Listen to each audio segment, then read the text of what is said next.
Hello everyone, चलिए आज हम पढ़ते हैं रिसेशन के बारे में।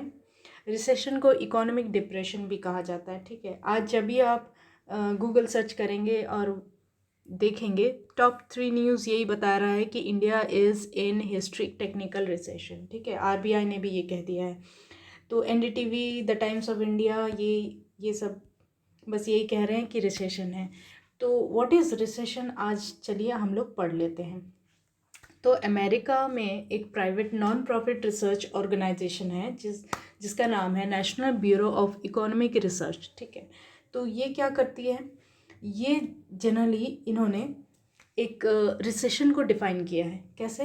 रिसेशन को बताया है कि ये significant decline in economic activity है लास्टिंग मोर देन 2 क्वार्टर्स। ठीक है, 2 क्वार्टर्स का मतलब होता है 6 मंथ के डिफरेंस में। तो इंडिया में भी ये देखने को मिला कि फर्स्ट क्वार्टर में हमारा जीडीपी काफ़ी मतलब माइनस में चला गया था, जैसे -8.6 हो गया था। ठीक है, और अभी ये सेकेंड हाफ में भी हमें ये पता चल रहा है कि अभी भी हमारा जीडीपी ग्रोथ रेट जो है वो अभी भी कम है, जैसे कि 9.6, -9.6। ठीक है, तो ये काफ़ी बहुत ही डिफ़िकल्ट सिचुएशन है कि रिसेशन से हमें बाहर निकलना है। इसको इकोनॉमिक डिप्रेशन भी कहते हैं। ठीक है, तो देखिए, ये एक कारण से नहीं होता है रिसेशन। ठीक है, बहुत सारे कारण होते हैं।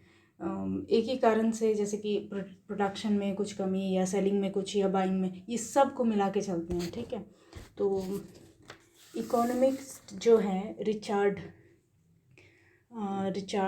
तो उन्होंने एक आइडियल कंडीशन बताया है कि आइडियल कंडीशन क्या होता है एक कंट्री का जब वो रिसेशन में नहीं जाती है।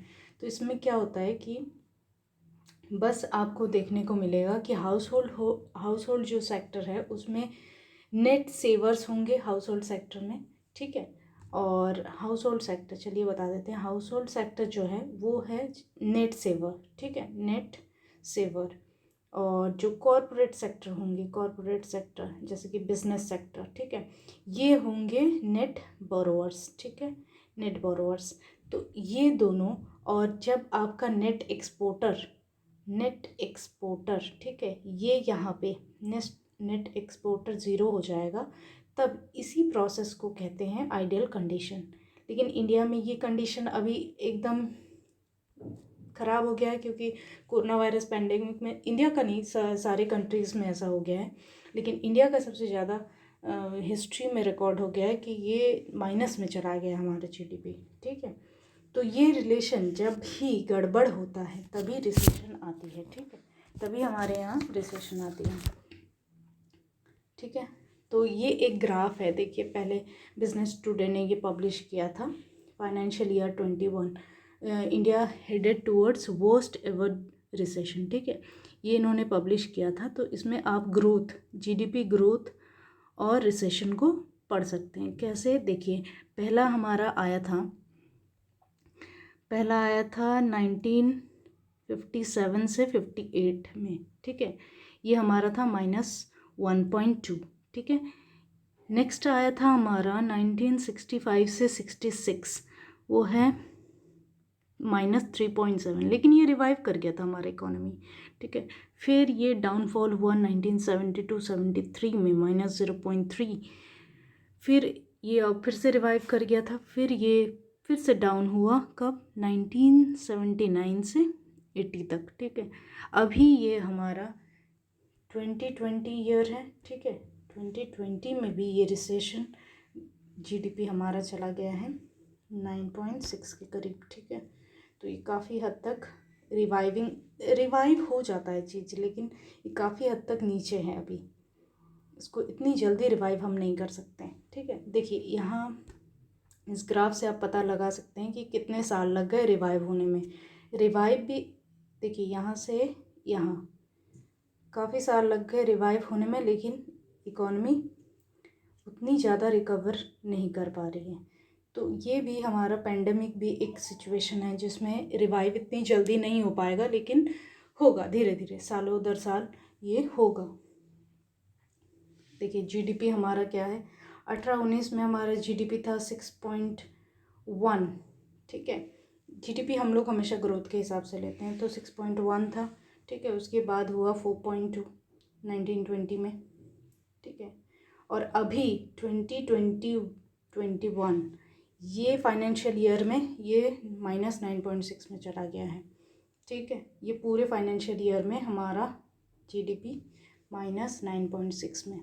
तो ये प्रेडिक्शन है कि नेक्स्ट 21-22 फाइनेंशियल ईयर में ये 5.4% रिवाइव करेगी। लेकिन ये काफ़ी डिफ़िकल्ट है कि एक साल में इतनी जल्दी इतना रिकवर करना, लेकिन ये कर जाएगी धीरे धीरे, ठीक है। ये प्रेडिक्ट किया गया है, ये वर्ल्ड बैंक ने, जनरली वर्ल्ड बैंक ने बताया है इसके बारे में, ठीक है। नेक्स्ट है, देखिए 2020 जीडीपी फोरकास्ट टू -8.9, ये आपका फर्स्ट क्वार्टर में था -8.9, ठीक है। उसके बाद हो गया -9.6 सेकेंड क्वार्टर में, तभी हमारा गया है इंडिया रिसेशन में, ठीक है। तो इसके कारण से काफ़ी लॉसेस होंगी, जैसे कि सबसे पहला इफ़ेक्ट हो जाएगा अनएम्प्लॉयमेंट में, ठीक है, अनएम्प्लॉयमेंट। नेक्स्ट हो जाएगा बिजनेस में, कोई भी अगर स्टॉक मार्केट या कोई भी डिफरेंट टाइप्स ऑफ इन्वेस्टमेंट में अगर बिजनेस करना चाहते हैं तो उनके लिए काफ़ी लॉस है इस टाइम पे, ठीक है। नेक्स्ट है साइकोलॉजिकल एस्पेक्ट।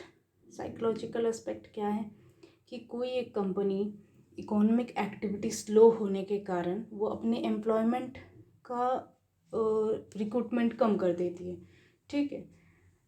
तो वो अपने कंज्यूमर्स जो भी जितने भी कंज्यूमर्स हैं वो लोग भी अपना जो स्पेंड करना चाहते हैं उसमें भी वो लोग consumer they do not want to spend, ठीक है। फिर नेक्स्ट है आपका there is a collapse in land and stock prices. Land और स्टॉक प्राइसेस में भी काफ़ी कोलैप्स दिखेगा, ठीक है। फिर रियल एस्टेट मार्केट ये वीकेंड हो जाएंगी, रियल एस्टेट मार्केट जो है वो कोलैप्स हो जाएंगी। और सोशल इफ़ेक्ट में आप अगर देखें तो जो वेजेस और सैलरीज़ में डिपेंड करते हैं पीपल, वो उनके लिए उतना ज़्यादा लॉस नहीं होगा जितना कि जो फिक्स सैलरी और इनकम पे डिपेंड करते हैं पर्सन्स। उनके हेल्थ, फैमिली इश्यूज़ और उनके इंडिविजुअल फैमिली स्टेटस के लिए काफ़ी दिक्कतें आने वाली हैं। तो यहाँ अब हम समझते हैं कर्व के बेसिस पे, ठीक है, रिसेशन का शेप कैसे डिफाइन होता है। तो यहाँ पे 4 टाइप ऑफ शेप है रिसेशन को डिफाइन करने के लिए, ठीक है। वी शेप में अगर हम देखें, ठीक है, वी शेप में आप देखिए कि ये इकोनॉमी क्विकली बाउंस बैक कर जाती है। अगर ऐसा रिसेशन हो रहा है वी शेपेड फॉर्म में, अगर रिसेशन हो रहा है कि यहाँ से ये धीरे धीरे धीरे नीचे गई, फिर नीचे जाने के बाद फिर धीरे धीरे धीरे धीरे ऊपर गई एंड वो स्टेबलाइज हो गई, तो ये वी शेपेड। तो ये जनरली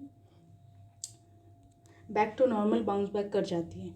लेकिन यू शेपेड जो है, यू शेपेड जो कर्व है वो काफ़ी टाइम लगाती है, स्लोअर रिकवरी, ठीक है, क्योंकि ये टाइम काफ़ी लेता है इस जगह पे जब एकदम से नीचे जाती है। नेक्स्ट है W, back to back recession, ठीक है। ये कैसे होता है, जब आपका कंट्री रिसेशन में जा रहा होता है, धीरे धीरे धीरे धीरे वो अप होता है, ठीक है, लेकिन फिर से वो, लेकिन आपका जो जीडीपी ग्रोथ रेट है, सोचिए ये है जीडीपी आपका जो एवरेज ग्रोथ रेट है, ठीक है, और आपका कर्व ऐसे जा रहा है, नीचे जा रहा है, फिर बाउंस बैक करने की कोशिश कर रहा है, लेकिन फिर वो डाउन हो जा रहा है। तो ये जो डबल टाइम जो हो रहा है उसको कहते हैं बैक टू बैक रिसेशन, और वो डब्ल्यू शेपेड कर्व से डिफाइन करते हैं, ठीक है। और सबसे वर्स्ट और long recession with no return to normal होता है आपका एल शेपेड कर्व, ठीक है, एल शेपेड कर्व। तो देखिए यहाँ पे ग्राफ में समझिए, वी शेपेड ये रिसेशन था आपका, देखिए ये आपका एवरेज जीडीपी ग्रोथ है, ठीक है। ये यूएस में आया था 1953 में, रिसेशन तब का है, ठीक है, तब का ग्राफ है। देखिए कैसे डिफाइन किया है। ये आपका जीडीपी है, ठीक है, ये लाइन जो डिफाइन करता है जीडीपी। तो इनका रिसेशन कैसे गया देखिए, इनका रिसेशन जो नॉर्मल जीडीपी है उससे नीचे चला गया, ठीक है, फिर ये बाउंस बैक धीरे धीरे करने लगे और फिर रिवाइव हो गया इकॉनमी, ठीक है। तो ये जो शेप बना, ये वी शेप बना, तो इसीलिए इसका कर्व का नाम हो गया वी शेपेड, ठीक है। नेक्स्ट है देखिए यू शेपेड। यू शेपेड ये भी आया था यूएस में 1973 से 75 रिसेशन। यू शेपेड देखिए कैसा होता है, यहाँ से देखिए इसका ये है जीडीपी से ये इसका डाउन ग्राफ गया और ये रिवाइव करने की कोशिश कर रहे हैं बट रिवाइव नहीं हो पा रहे, तो ये काफ़ी समय लगा दिए यहाँ। तो ये हो गया आपका इतना जो समय लगा है, फिर ये धीरे धीरे अप हुए और फिर अपना रिवाइव कर गए। तो इसी शेप को, ये शेप हो गया आपका यू शेप, ठीक है, यू शेपेड। नेक्स्ट है आपका एल शेपेड। एल शेपेड सबसे वर्स्ट होता है, ठीक है। ये देखिए एल शेपेड आया था आपके जापान में, ठीक है, जापान में। ये देखिए एकदम से ये रिवाइव नहीं कर पाए, तो ये जो कंडीशन है इसको डिप्रेशन कहते हैं, ठीक है। लेकिन हमारा इतना बुरा कंडीशन भी नहीं है अभी, हमारा जस्ट रिसेशन का पहला ही पड़ाव है, ठीक है। इसको रिवाइव अगर हम लोग कर गए तो काफ़ी हद तक हम वी शेपेड कर्व में रह जाएंगे, ठीक है। देखिए एक और होता है डब्ल्यू शेपेड। इसमें क्या होता है, इसमें डब्ल्यू शेपेड में होता है कि एक आपका ऐसे कर्व डाउन गया, ठीक है, ये भी यूएस में आया था, फिर एक बार रिवाइव किया, फिर दोबारा ये चला गया, ठीक है। ये डब्ल्यू टाइप ग्राफ बनता है, तो इसे कहते हैं डब्ल्यू शेपेड, और ये भी यूएस में आया था, ठीक है। नेक्स्ट देखिए हमारे इकोनॉमी को रिवाइव करने के लिए फाइनेंस मिनिस्टर निर्मला सीतारमन, इनको तो पहचानते ही होंगे, निर्मला सीतारमन ने अभी एक आत्मनिर्भर भारत रोज़गार योजना इन्होंने स्टार्ट किया, ठीक है, ये नंबर 3 था। नेक्स्ट अगर हम देखें पहले के तुलना में, जैसे कि एक वर्ल्ड इकोनॉमिक आउटलुक का डेटा है, ये वर्ल्ड इकोनॉमिक आउटलुक का डेटा है, ठीक है, जहाँ इन्होंने कहा है कैसे कंट्रीज़ रिकवर की फ़ेज़ में गए, कैसे, जैसे अफ्रीका में आया था रिसेशन, ठीक है, 2008-2009 में, तो ये -2.49 से इन्होंने रिवाइव किया 2014 तक 52.87, ठीक है। वैसे ही देखेंगे तो एशिया में चाइना, जापान, इन्होंने भी रिवाइव किया, ठीक है।